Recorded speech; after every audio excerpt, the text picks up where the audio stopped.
Welcome to Friday edition of Detroit in Black and White. I'm Adolph Mongo.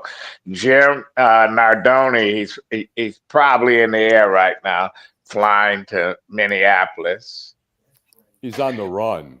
Yeah, he's not on the run. I hear he bitch smacked you the other day, Allan No. I thought it was the Lengel. opposite.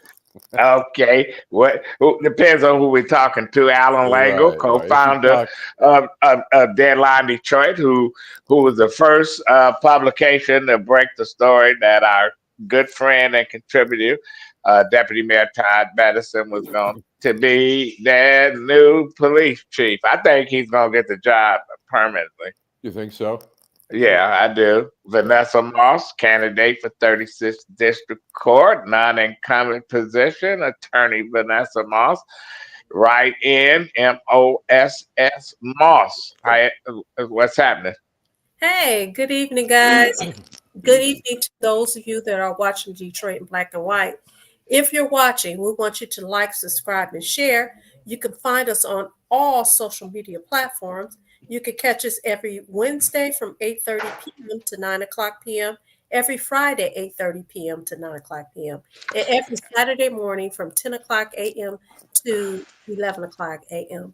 Again, if you are watching, hit that like button, hit that like button, hit that like button, subscribe, and share. Thank you. Listen, I want to come at Allan because Allan still sees himself as, and he is part of the Fifth Estate, the media. You know what? I've been looking at this election, and I'm saying it's going to be close. Harris and Trump. Now that I have a feeling that the powers that be in the media think Harris is going to win because the L.A. Times and the Washington Post, two of the biggest and the most influential newspapers in America, have decided they're not going to endorse any candidate because the publisher is saying you can't endorse. You can't endorse. And fucking believable. This is Allan. Hold on before Allan answers. This is interesting because Allan was talking about this right before we went live. So you must be clairvoyant. I mean, you made the call that Todd was going to be the the chief of police, and now you're talking about what Allan and I were talking about before we went on live. Go ahead, Allan. Adolph knows all. No. Yeah, I think it's funny. I got some text from a friend at the Washington Post today, and she said the place is just blowing up.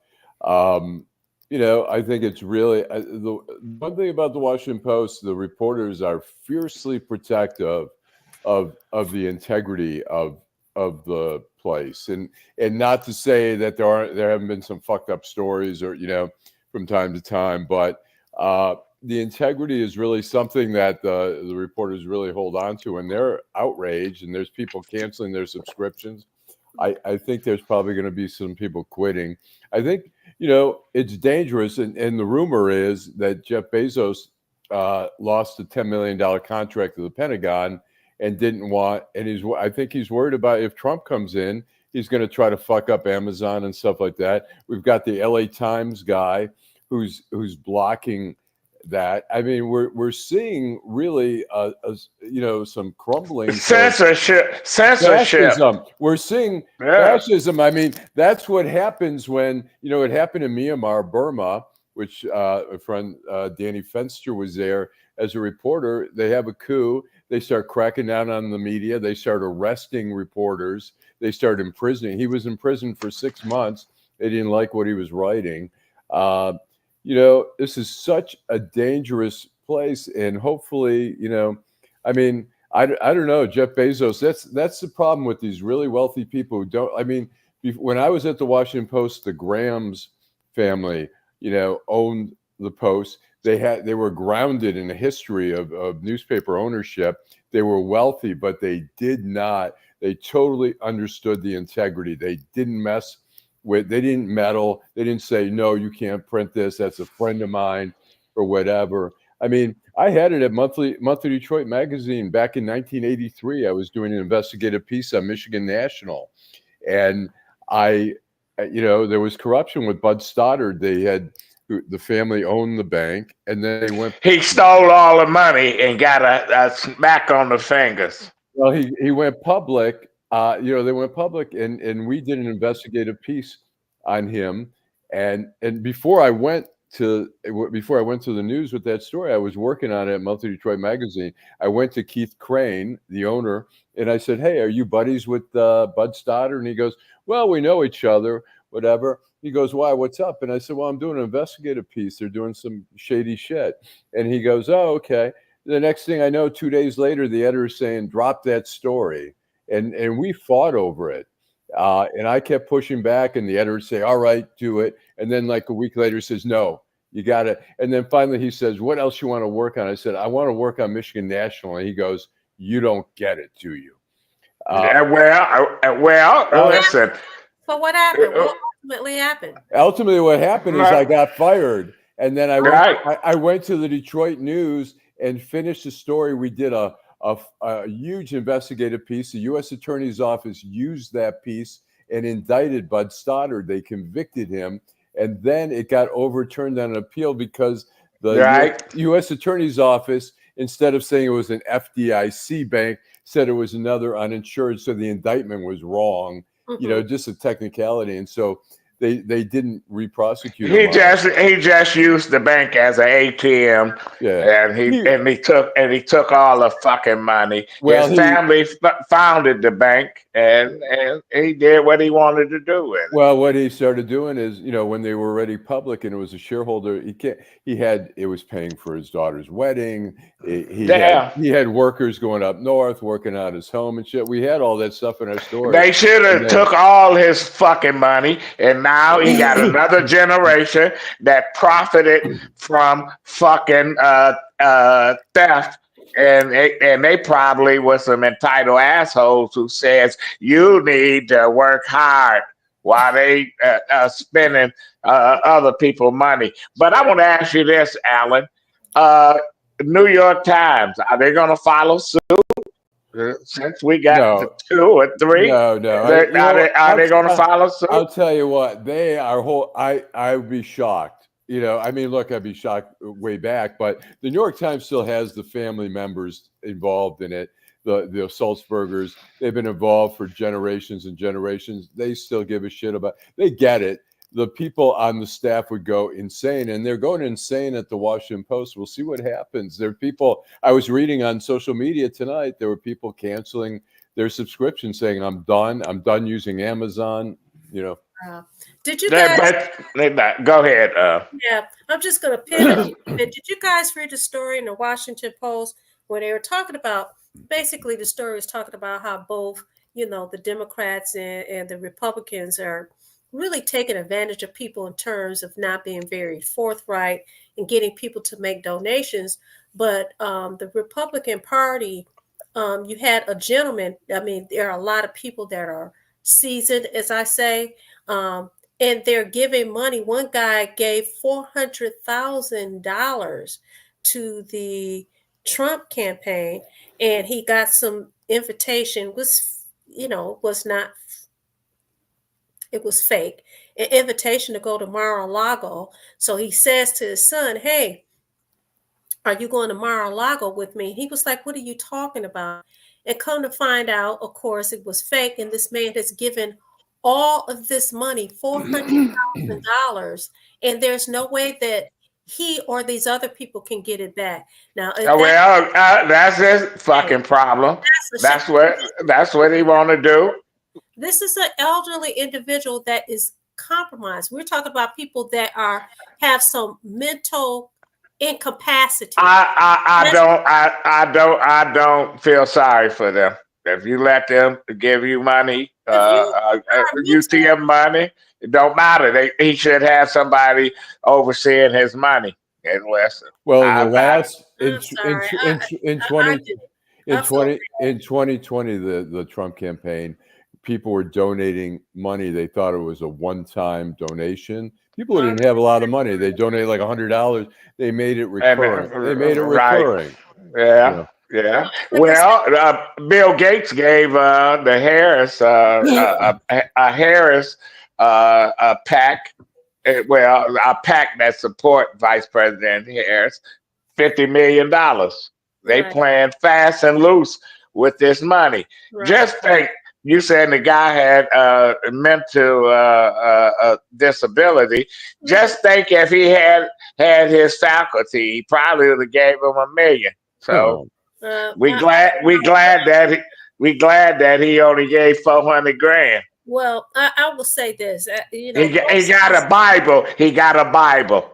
He got some tennis shoes. He got some tennis shoes. No, I'm not going to laugh at this guy. Well, the point that I was making is that both sides are using practices that is not cool. But when you have it where people are taking their savings, their life savings, and thinking that they're getting something for nothing and don't even realize. Why would you give your life savings to a politician? That's unbelievable. Incapacitated, you would do something like that. But anyway, it's unbelievable. I want to see how the Detroit News and the Free Press play this out. These endorsements, because I figure that the news probably go with Trump, even though they beat up on. You don't think so? No. I wrote a column today about it. They decided not to endorse anyone. It's the so last time they endorsed no one. 2016 they endorsed the Libertarian. So I wrote a column basically saying they once again wimped out. It's like, look, the bottom line is, I mean, political scientists will tell you that nobody's relying on their newspaper to tell them who to vote for president. No. The local races, yes, but not president. So all you're doing is like show that you stand for something. I mean, look, Liz Cheney, she doesn't love the idea that she's voting for Kamala, but she's going to do it. There's a lot of Republicans who are saying, okay, we have to make a choice here. The Detroit News goes on with their, holier than thou attitude. I wrote a column slamming them for that, but anyways. Well, I remember the last time the Detroit Free Press didn't endorse. John Knight was the publisher. Was it 68 or 72? It was one of those years, and they decided not to endorse anybody, and it was a big deal because at the time, the Free Press had about 600,000 subscribers, and that the news and the Free Press was the only game in town when it came to print publications. Papers, when I got to the news, there were over 600,000 subscribers. Same with the Free Press. The news was, even though I don't think they were making money from it, they were shipping papers up even into the UP. They don't do that anymore unless somebody's buying, unless there's a separate person doing that. But are there paper boys left? Not that I know. Well, there may be, because some people are still getting deliveries. So there are. Why would you get a paper as soon as you open it up? The news is obsolete. It's old. There's people who are old school, but I think what's happening with paper routes now, I think they're adults who have cars. They've got the New York Times, the Wall Street Journal. They killed the paper routes in the 70s when they laid off all the folks at the plants, and the auto workers knocked their sons out of jobs because they took over the routes. Well, we had paper routes when we were younger. You carry those big bags and you walk around with them, and you go to a garage somewhere and they give you your money. And Derek Kelly had 300 customers. Wow. He had a pocket full of money. He had all the township. I remember the Detroit News. And when his family went on vacation, me and some others, he used to pay us to take his route.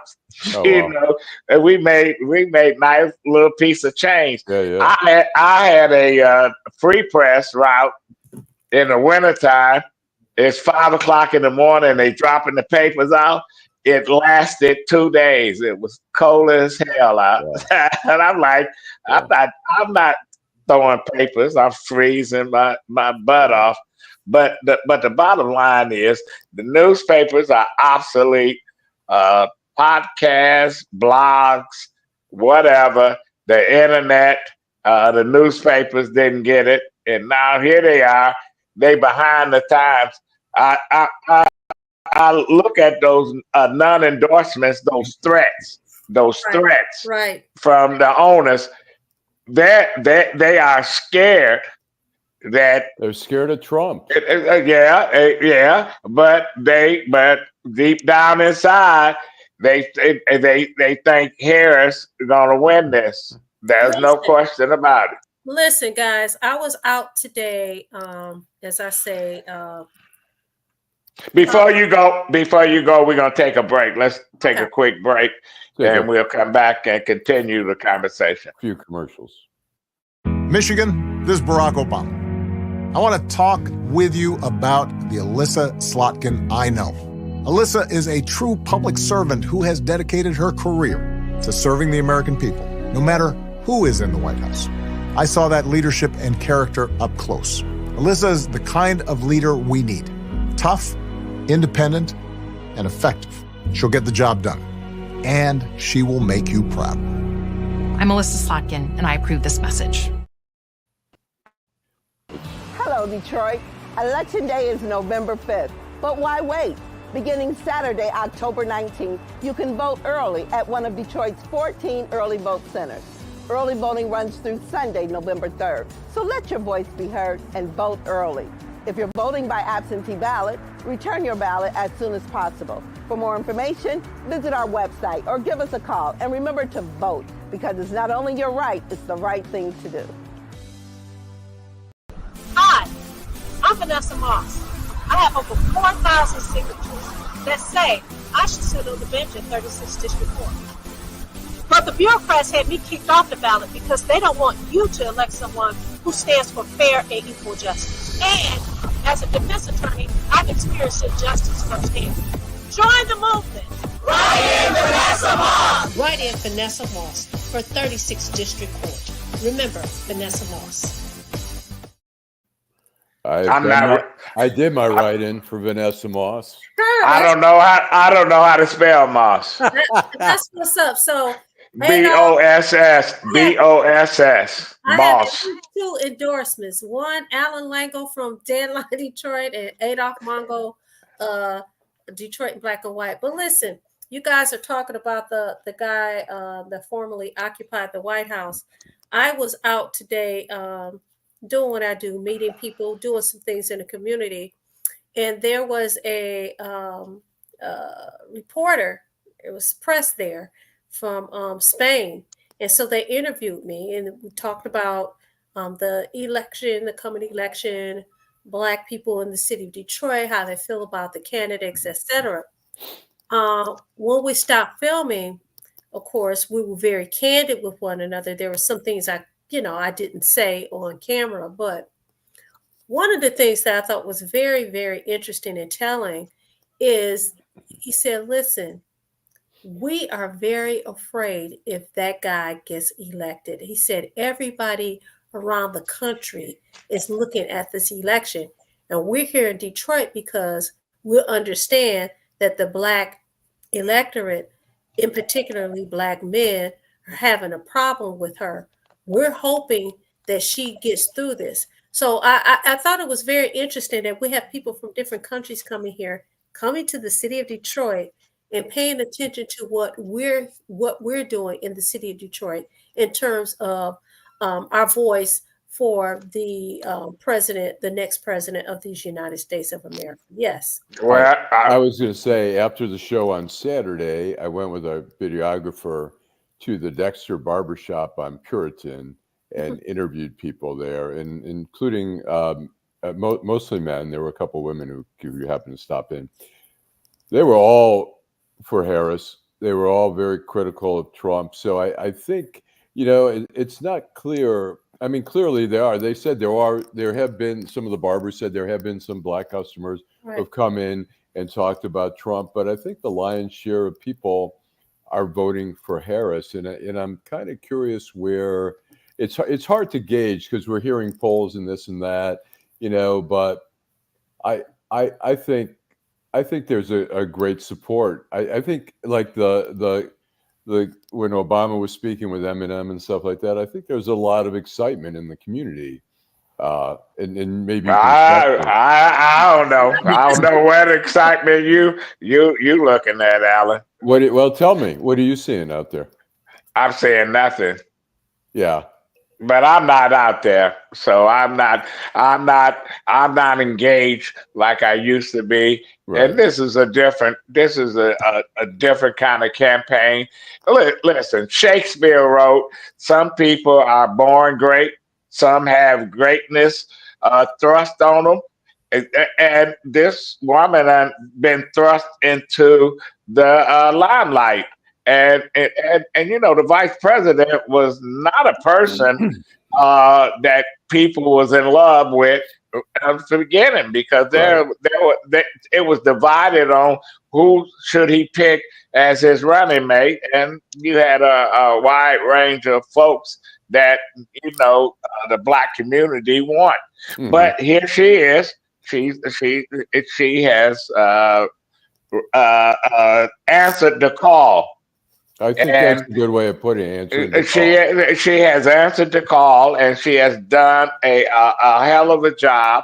And you know what? The Democrats has not been able to, didn't want to answer all the bullshit that the Republican Party had put out. When Trump says, "Where have they been for 3.5 years at the border?" Fuck, this asshole was the president for 4 years. What did he do with the border? He didn't build a wall. He didn't do shit. He said Mexico was going to build it and pay for it and all this other shit. And he just gets away with saying anything and doing anything. And all of it is just a blatant lie. And then he get his enablers who come out there and get on these talk shows and try to defend them. And this media folks, if I was sitting up there in the media, I'd say, "Man, shut the fuck up. Nobody wants to hear this stuff. They don't want to hear it. So because you're lying." Do you think that because you talk about, you know, the border, the lack thereof, and et cetera, do you think this is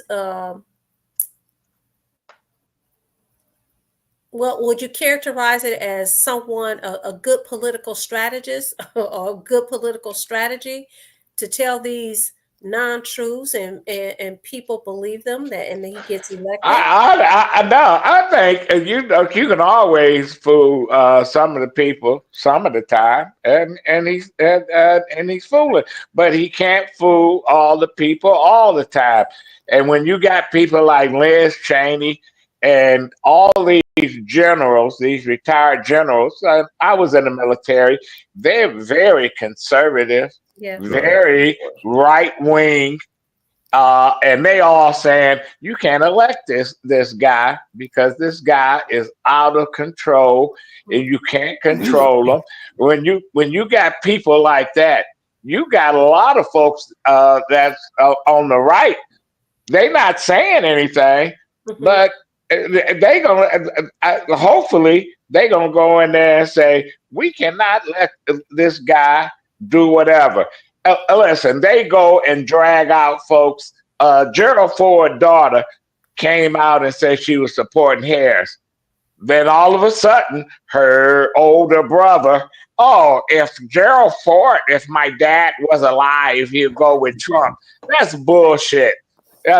Gerald Ford, even in his heyday, was a moderate Republican. He was on the conservative side, but he was not a right-wing guy.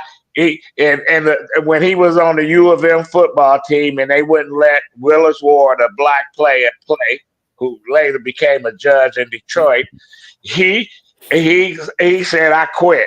Right. He said, You I'm know gonna what? quit the team. So Gerald Ford was pretty progressive for his day. I'll tell you what, in this day, if he were still around, if he were in Congress or president or whatever, he would be a liberal in the Republican Party. He would be a staunch liberal. Look, in the end, John And McCain he was will be almost your best regarded. friend.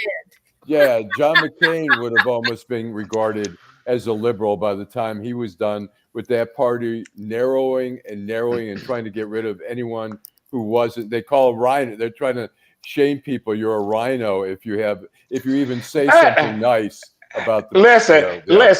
In 64, the Voting Rights Act, the Civil Rights Voting Rights Act, it was Republicans. It was moderate Republicans that pushed it over the limit because the Democratic Party was basically controlled by the Dixiecrats in the South.